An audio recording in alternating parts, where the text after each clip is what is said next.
প্রশ্নটি হচ্ছে একটি, যেহেতু ডক্টর জাকির উল্লেখ করেছেন সেটি ছিল শেষ প্রশ্ন, তথাপি আপনার আরো প্রশ্ন থাকলে আপনাকে পেছনে যেতে হবে, তারপর আবার একসময় পরের প্রশ্নটি করবেন। তাহলে আমরা পরের প্রশ্ন নেব ভাইয়ের কাছ থেকে, ডান দিকে। ভাই, এই বোন বলছে যে যদি আপনি এই শেষ প্রশ্নের জবাব দেন তিনি শাহাদা পাঠ করবেন।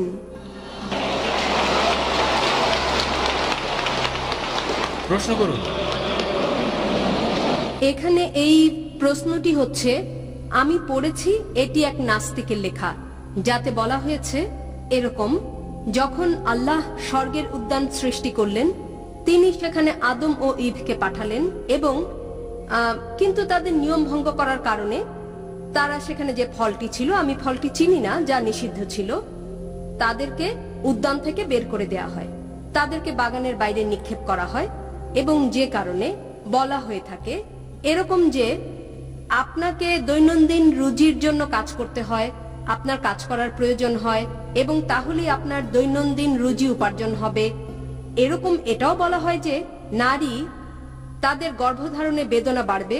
এটা এখন পর্যন্ত একই ঘটনা ঘটছে। আমাদের কঠোর পরিশ্রম করতে হবে, আমাদের সংগ্রাম করতে হবে, দৈনন্দিন রুজির জন্য আমাদের প্রয়োজনীয় সবকিছু করতে হবে। এবং একই জিনিস নারীর ক্ষেত্রেও, যেমন তারা গর্ভধারণে মারা যাচ্ছে যদি তাদের বেদনা বৃদ্ধি পায়। কেন তাহলে আল্লাহ নিজেই তাদেরকে এত নির্মম কষ্ট দিয়ে যাচ্ছেন? আজ পর্যন্ত তারা একই রকম শাস্তি পাচ্ছে। অন্য মানুষকে ক্ষমা করার একটা দৃষ্টান্ত এটা কিভাবে হতে পারে যখন আল্লাহ নিজেই ক্ষমা করেননি অথবা আমাকে সঠিক পথে চালাননি? বোন অত্যন্ত সুন্দর একটা প্রশ্ন করেছেন। তিনি ঠিকই বলেছেন যে বোন আপনি যা উল্লেখ করেছেন এটা আছে বাইবেলে, আপনি যা বলেছেন তা উল্লেখ আছে বাইবেলে। আদম ও ঈভ, আল্লাহ তাদের প্রতি সন্তুষ্ট থাকুন, যখন তারা স্বর্গের বাগানে ছিলেন তারা সর্বশক্তিমান ঈশ্বরের নির্দেশ অমান্য করেছিলেন, যা উল্লেখ আছে বাইবেলে। এবং এটা উল্লেখ আছে জেনেসিস অধ্যায় নম্বর 3 অনুচ্ছেদ 23-এ, যে সর্বশক্তিমান ঈশ্বর তাদেরকে শাস্তি দিলেন আর তিনি তাদেরকে বাগানের বাইরে নিক্ষেপ করলেন। এবং সর্বশক্তিমান ঈশ্বর বলেছেন জেনেসিস অধ্যায় 3 অনুচ্ছেদ 16-তে যে তোমরা নারীরা ঈশ্বরকে অমান্য করার কারণে তোমরা অনেক বেদনা সহ্য করে সন্তান জন্ম দেবে এবং তোমাদের আকাঙ্ক্ষা হবে স্বামীর কাছ থেকে তা পাওয়ার। তাই বাইবেল অনুযায়ী গর্ভধারণ নারীর জন্য একটি অভিশাপ। এখানে যার উদ্ধৃতি আপনি দিচ্ছেন তা হচ্ছে বাইবেল, এবং আমি আপনার সঙ্গে একমত যে কি করে ঈশ্বর ক্ষমা না করে পারেন। খ্রিস্ট ধর্মে সম্পূর্ণ দোষ বাইবেলে দেওয়া হচ্ছে নারীর উপর। ইভ ইভ ইভ, আল্লাহ তার উপর সন্তুষ্ট থাকুন। আপনি পড়ে দেখবেন কোরআন এমন একটি জায়গাও নেই কোরআনে যেখানে দোষ কেবল ইভের উপরে দেওয়া হয়েছে। আদম ও ঈভ উভয়কে সমানভাবে দোষী করা হয়েছে। আল্লাহ তাদের উপর সন্তুষ্ট থাকুন। যদি আপনি পড়েন কোরআন, এটা উল্লেখ আছে সূরা আরাফে অধ্যায় নম্বর 7 আয়াত নম্বর 19 থেকে 27, যে আদম ও ঈভ আল্লাহ তাদের উপর সন্তুষ্ট থাকুন, তারা উভয়ই ঈশ্বরকে অমান্য করেন, তারা উভয়ই অনুতপ্ত হন এবং উভয়কে ক্ষমা করা হয়েছে, তাদের সমানভাবে দোষারোপ করা হয়েছে। এমন একটা আয়াত নেই কোরআনে যেখানে কেবল ঈভের উপর দোষ দেওয়া হয়েছে। আল্লাহ তার উপর সন্তুষ্ট থাকুন। কিন্তু কোরআনে সূরা তাহায় একটি আয়াত রয়েছে অধ্যায় নম্বর 20 আয়াত নম্বর 121-তে বলা হয়েছে যে আদম আলাইহিস সালাম তিনি ঈশ্বরকে অমান্য করেছেন। তাহলে একটি আয়াত রয়েছে যাতে কেবল আদম আলাইহিস সালামের কথা বলা হয়েছে। তবে মোটের উপর যদি ভালো করে দেখেন কোরআন উভয়কে দোষারোপ করে, আদম এবং ঈভ তারা উভয়ই, আল্লাহ তাদের উপর সন্তুষ্ট থাকুন।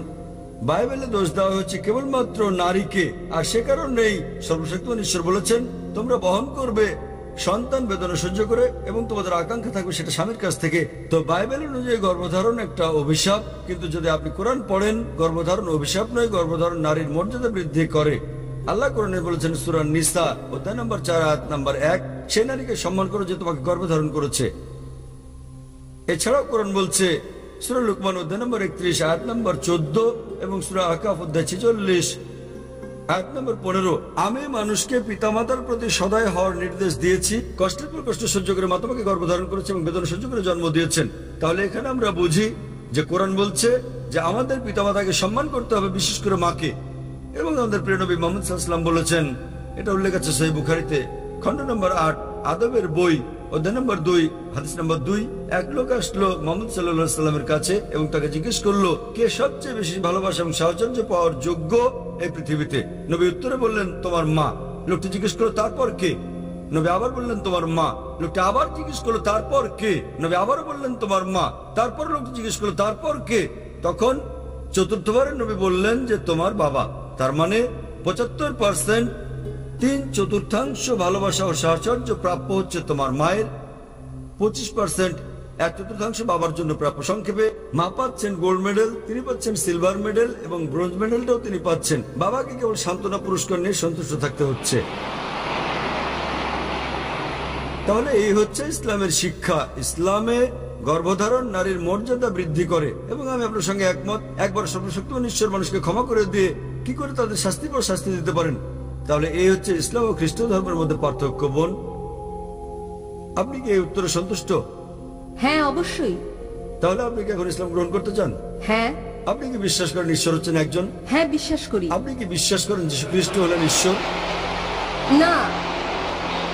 আপনি কি বিশ্বাস করেন নবী মুহাম্মদ সাল্লাল্লাহু আলাইহি সাল্লাম সর্বশেষ ও চূড়ান্ত পয়গম্বর? হ্যাঁ, করি। কেউ কেউ আপনাকে ইসলাম ধর্ম গ্রহণ করতে বাধ্য করছে? না। আপনি স্বেচ্ছায় গ্রহণ করছেন ইসলাম? হ্যাঁ। নিজের মতে ইসলাম গ্রহণ করছেন আপনি?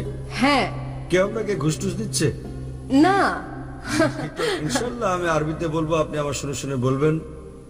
ওকে। আশহাদু আশহাদু আল্লাহ আল্লাহ ইলাহা ইলাহা ইল্লাল্লাহ ইল্লাল্লাহ আশহাদু ওয়া আশহাদু আন্না আন্না মুহাম্মাদান মুহাম্মাদান আবদুহু আবদুহু ওয়া রাসূলুহু। ওয়া রাসূলুহু। আমি সাক্ষ্য দিচ্ছি,